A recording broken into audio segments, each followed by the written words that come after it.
we are now going to join Apa Maria Mia, Salam Media's travel guru and contributor to the Al Musafir segment.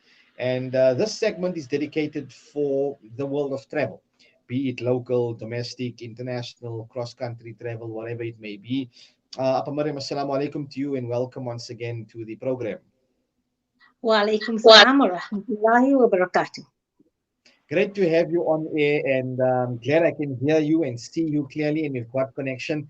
We do apologize to the viewers and listeners for that irregularity earlier. Now, I know that travel is something that you are very passionate about. You love traveling. I'd like to know firstly, how are you dealing with the lockdown situation and the restrictions?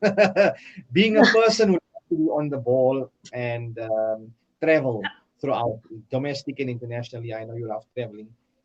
How are So you dealing with it? Alhamdulillah, Alhamdulillah, last weekend, Alhamdulillah, I managed to break the lockdown a bit when traveling, but inter-province, it was quite nice because I, I didn't really ever consider Gauteng as a travel destination per se, but Alhamdulillah, within provincial borders, we managed to visit a private game reserve last week. So that was nice for the weekend. But having said that, I must say, as everything in life, post COVID, we need to change our mindsets and cognitions in terms of how we're going to be traveling. So Mm, that's important here. So change that mindset in how you're going to be a consumer of travel. Important some tips that I picked up from my first of all, it was just Alhamdulillah, uh, fantastic just to get out, change of environment, be out in the wild. But I think each in the wherever you're traveling now, each individual establishment are going to interpret the rules and regulations differently, and they're going to have their own set of rules and protocols. So key is communication with the place you'll be staying, with the establishment you will be staying.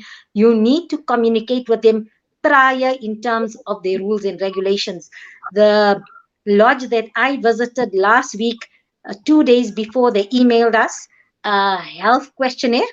So there was a health questionnaire which we needed to fill in, and okay. when we came, before we even got into the resort where the security is, we had to hand in the questionnaire there.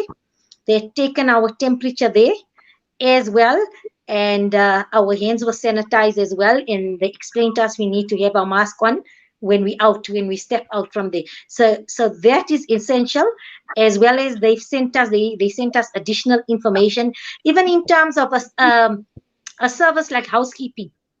You Yeah. have the option, if you're comfortable, you can have the option of having a housekeeper there. But if you don't want anybody additional in your space, then you need to notify them that you will not have housekeeping.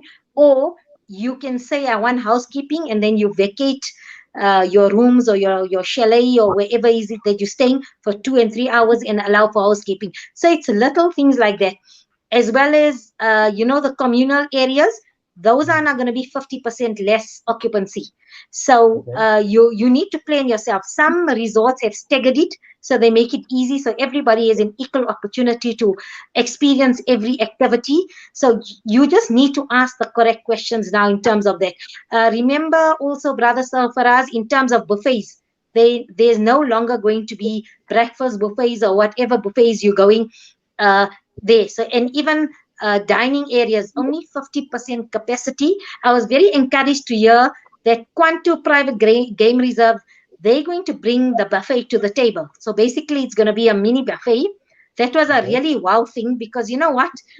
That buffet going up and down, by the time you get something and you walk here and you're standing, and that it just breaks your meal. So there is silver linings in travel in terms of this. So that's something you need to be aware of, cognizant, as well as if senior citizens are traveling, you need to find out as well. So 60 plus, when you're traveling, because you are high risk, before you hire, that's deemed the high risk group. So they need to be cognizant. Give it up. Okay. So be Yeah. cognizant of that. Well, for me also, they it's fine. Yeah, We don't mind. I've A got third. a confess. Yeah, you know what? I'm nanny sitting at the moment because Alhamdulillah, maybe by tomorrow we'll have a new addition to the Mia clan. So I'm babysitting because his mom has just left. MashaAllah, Allah make it easy for her. She's gone in for her delivery. COVID time, so nannies can't be there assisting daughters there. So that was different. So I'm nanny sitting here as well. I see that. Now, Alhamdulillah and Mubarak to you and the family. You mentioned something earlier regarding mindset, and how the world of travel and holidaying has changed, and businessmen alike and people alike have adapted to the COVID pandemic and the regulations and the restrictions, and conformed to what the government and adhered to what the president has called for. Now, the world of travel has changed, be it domestically, internationally, via air travel, via train, via mobile, whatever it may be. Adapting and changing a mindset is not just a switch. Maybe it might be, but for the vast majority of people, they've been used to a certain system, and they've had to now adapt for the COVID pandemic. How to change the mentality now when we see the stage 2 lockdown and we see the travel restrictions have been lifted, but there's been changes. What words would you share with the viewers and listeners to enhance their mindset? For me, it's all about responsibility. And, because Islam is a way of life, and in Mm, our deen, way pre COVID, whenever we do anything, we need to be cognizant uh, of those around us. And Islam is a deen where we cause the least inconvenience to our fellow human beings. So I think as believers, as mu'min, it's easy to change that life set, because if you just follow your Islamic ethos and values, that alone will make you everything we do. We are cognizant. So where I traveled, we were just Musafir. Big, I think we were about 95 Ks. So knowing that distance, we did the check in terms of location, and we knew prior to that we were debating, because it was quite close. We were debating, but we were about 96 kilometers. So a fact, like, it was so wonderful to perform Salatul Safar. After, so we don't realize the blessings we have, because already you set out with a positive mindset to be cognizant. The fact that when you leave on a journey, you perform Salatul Safar, already you're asking Allah Ta'ala for his protection, for his mercy, for his guidance, for everything, for your rose hazards, for unseen dangers, seen dangers, for calamities, for illness. So Alhamdulillah, as mu'min, it's easy to have this mindset, because it's a way of life. Washing our hands and cleanliness and hygiene was pre-COVID. Since we were born, we were taught uh, cleanliness is part of Islam. Tahara, and to be park and clean, is part of Zeen. You learn that in madrasa. Father Salfaraz, Muslims should stay park and clean in yeah, your grade 1 in madrasa. So I think for us as mu'min and Muslims, it's much easier in terms of the awareness mindset, the cleanliness mindset, and to take our precautions, because that is what Islam is about. Take your precautions before you do anything. And also, Allah yeah, shukr, we don't have that crazy partying where it comes from in alcohol and that, because the minister announced, it was very stern, that patrons, no alcohol absolutely should be served after 10. Well, before that, patrons should leave the restaurant. Drunken stupors shouldn't happen.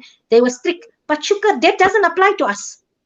So there's no relevance. Yes, the only thing is, if you're going a holiday and you're going out, you need to make sure you're back where you're staying by 10 yeah, o'clock, curfew time. But if you inside an establishment like a game reserve, or resort type vacations, there's no problem, because you inside the resort and establishment. So I would definitely recommend for now, instead of a sightseeing holiday where you have curfews and things, like you bond by curfews, rather opt for a resort holiday, or like an enclosed game reserve type holiday, or beach resort holiday, because then you're within the establishment, so you're not bounded by the curfews. as you mentioned, it's obviously a way of life, and you mentioned certain things where you need to communicate prior to traveling to the place of wherever you're going to be residing in for that duration, and senior travelers need to be cognizant. You mentioned the word cognizant, and I think it's important that we are wary and aware of the fact that prior to COVID, as you alluded to, we've been conforming to this as Muslims and as Muslims, and it's fantastic you've highlighted that. Before we wrap up, Apa Mariam, some few tips you'd like to just share with people regarding your experience now during lockdown, you were able to travel, and what would you like to share with the viewers? Okay, one more thing I just want to mention is uh, now more than ever, establishments are being very strict in terms of if you book a six sleeper, please, they need to be only that maximum occupancy. So bring along another child who is 5 or 6 years old, or even if Nani has to come in and we'll squeeze Nani there and Nani will sleep with the baby. That's not going to gel now because uh, Department of Tourism and governments, in terms of occupancy in there, they're going to be strict. So please, if it's a four sleeper, it's a four sleeper. If there are five people, rather opt for six sleeper. If there is no four sleeper, five sleeper available, but rather take extra occupancy place than under, because remember, there's no even sneaking in anybody, because when you get to the gate, everybody has to take the temperature. So everybody has to report. They have to have a health questionnaire, and they're all screened.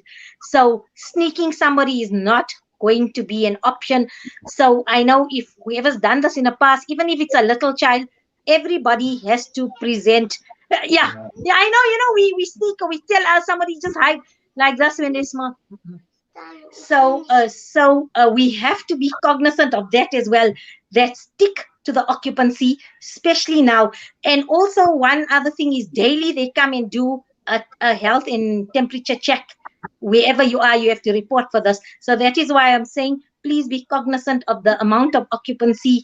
That's max occupancy. If it's 4, 6, 8, 10, stick to that. But having said that, please do go out. I think we all need it for our peace of mind, just to yeah, have a change of environment, be enriched in our travel.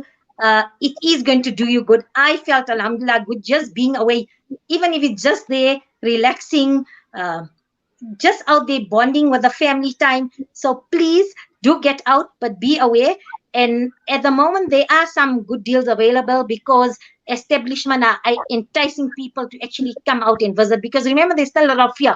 People are still afraid to travel. So establishment need your business. The economy in that sector needs to grow. So they ask a good deals available. Remember what's going to happen by December? Prices might increase because of the 50% occupancy most resorts would have because of the entertainment areas. So because of that, you might see a spike in increase. So lock in a price now. Even if you don't intend to go, but you'd like to go early next year, school is only reopening for educators on the 25th of January. They haven't mentioned, they said a few days afterwards for learners, but they haven't committed to a date as yet. So besides, you've got 25 days in January to travel. So if you're not thinking of going in December, it's time book for people something now, lock in a good deal. You know how we to. locked out now, so lock in a good deal now.